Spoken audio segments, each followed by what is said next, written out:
रुको, मुझे तुमसे बात करनी है। बात तो आप पापा के सामने कमरे में भी कर सकती थी। जिस मौजू पर मैं तुमसे बात करना चाहती हूँ वो मैं पाशा के सामने नहीं करना चाह रही थी।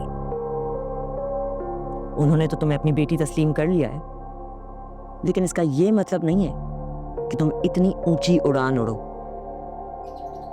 ऊंची उड़ान? मैं समझी नहीं।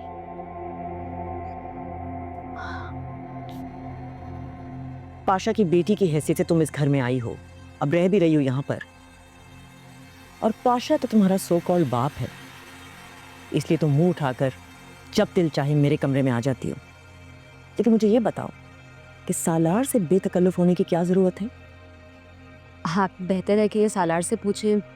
इर्सना को मेरा रास्ता रोकने की जरूरत नहीं थी। तुमसे जितना पूछा जा रहा है उसका जवाब दो, मुझे मत बताओ कि कैसे करना चाहिए, क्या करना चाहिए।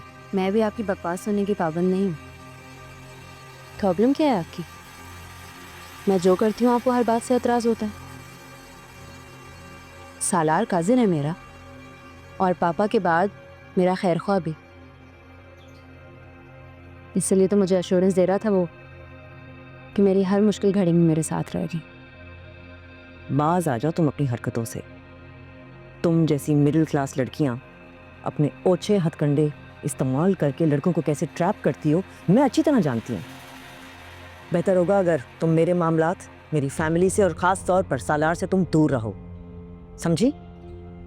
पाशा ने तो तुम्हें आसमान पे बिठा लिया होगा, लेकिन तुम जैसी लड़की को मुंह के बल गिराना मुझे अच्छी तरह आता है।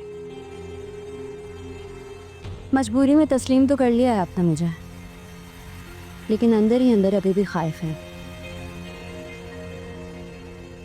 आपकी बेटी अब तैमूर पाशा की वाहिद बेटी नहीं रही ना, इसलिए इस बात का बहुत दुख भी है आपको। वैसे अलीज़े को इस बात की इतनी परवाह नहीं है, तो आप इतनी कॉन्शियस क्यों हो रहे हैं?